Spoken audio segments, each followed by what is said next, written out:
guys, Sarah here. So today we are going to make a banana bread recipe that I've been making since I was like, I don't know, 10 or something. My mom always uses it and it's the best banana bread recipe ever.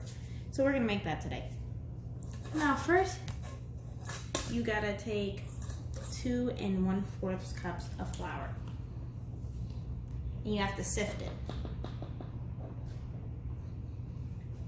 So I take it in this little strainer sifter and I sift it. It's a little messy, so you gotta be careful. And it takes a little second, so you have to have patience.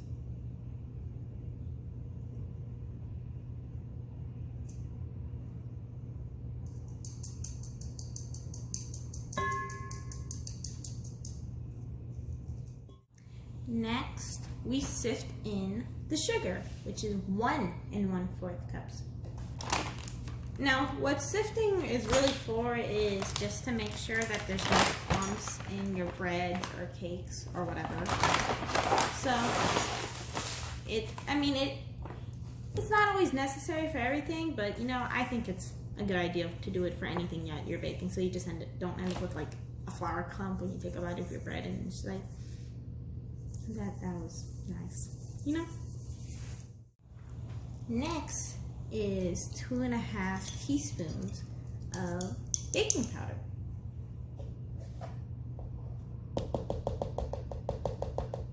Woo.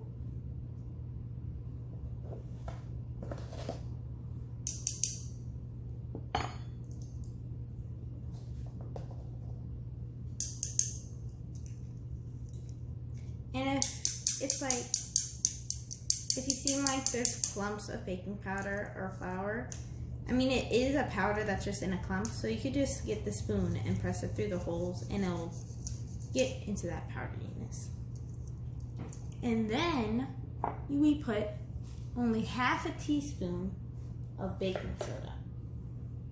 Because if you put a lot, like too much baking soda, I'm pretty sure that's not good, because you seem like baking soda volcanoes, so it makes things expand and grow, and you don't want too much because then it will.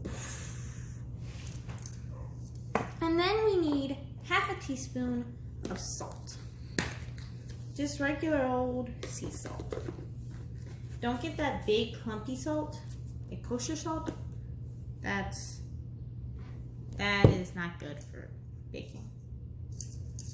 You use that for salads, not for baking. Now, with your dry powder ingredients, you make a well in the center, like a hole or a ditch. You know, just where the walls are made of your flour, sugar, substance. And then you start putting in your wet ingredients, like 1/2 cup of shortening.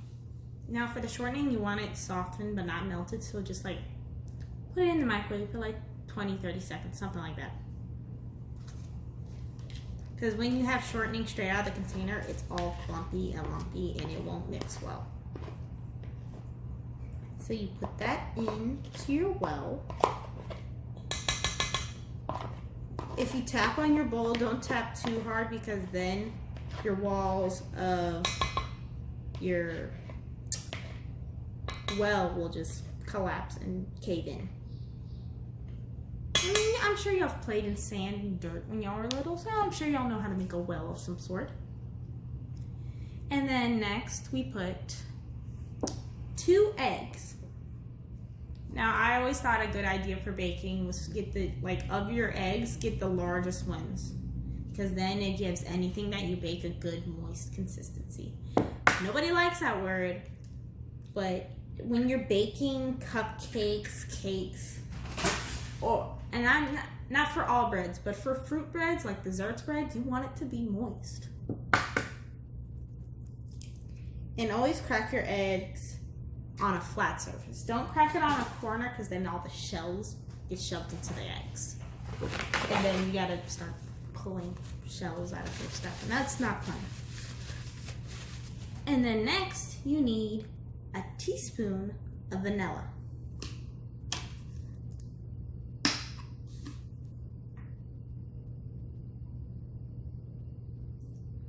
I always like to put a little extra vanilla because it's the flavoring, you know, it just tastes good.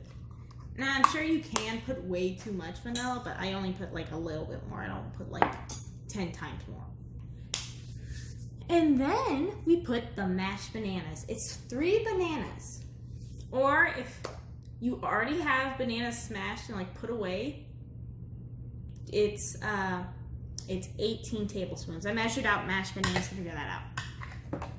And you should mash it a lot where it's this ooey gooey substance. Kind of looks gross. And use brown bananas. Anything from this brown to like all the way where they're black, greasy bananas.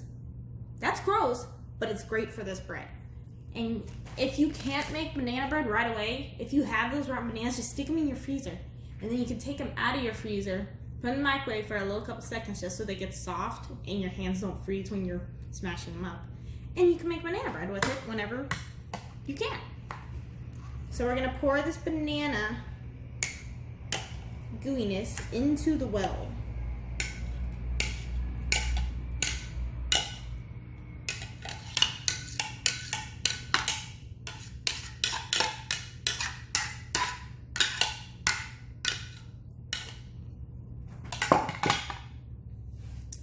And once that's all in there, you start to mix it.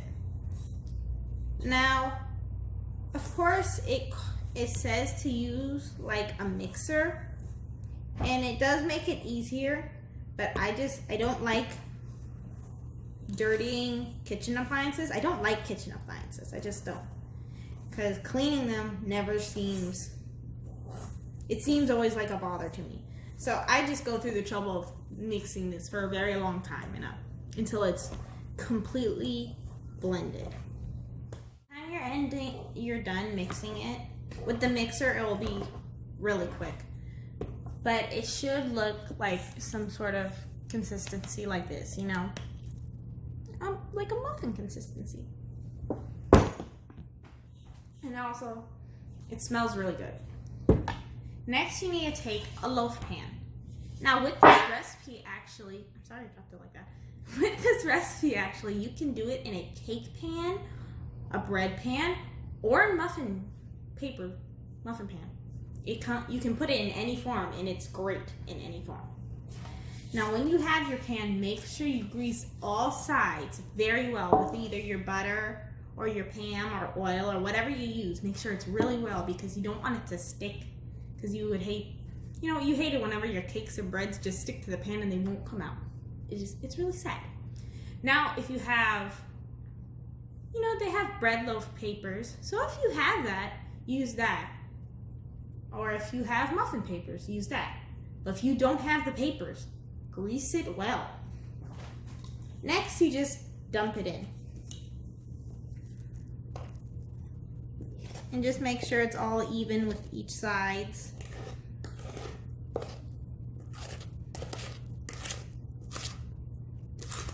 Looking at the camera really helps because it's hard to bend my head over and see the inside of the bowl without getting my hair in it, Always have your hair pulled back when you're cooking so you don't get any hair in anybody's food.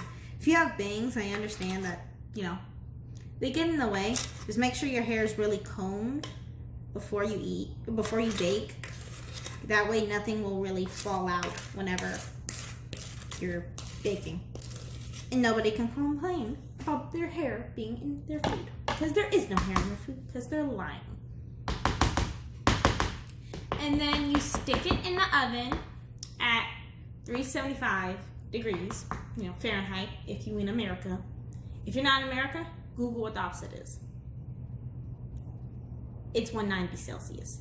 Anyway, then you bake it for about, I don't remember, 25 to 30 minutes. So about 30 minutes. If you have it on bake, it should just take that much time.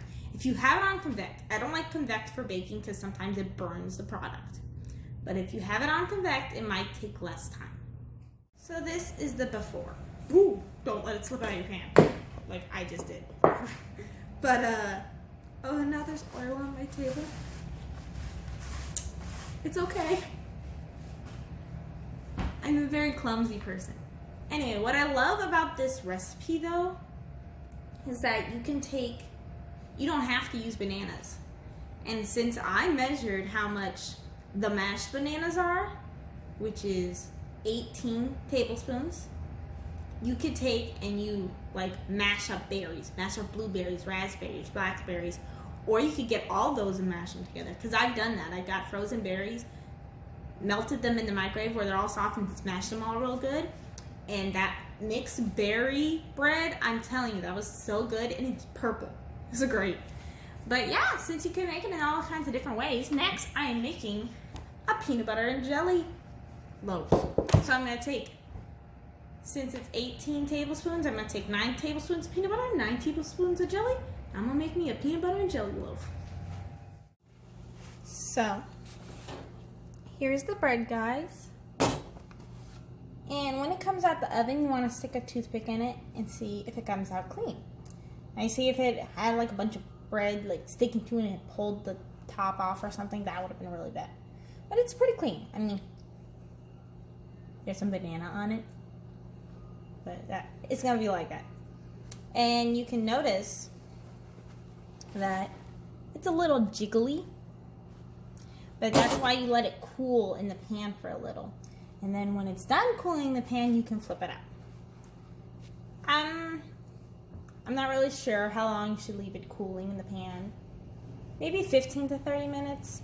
Or just till you're like, yeah, it's firm enough to take it out.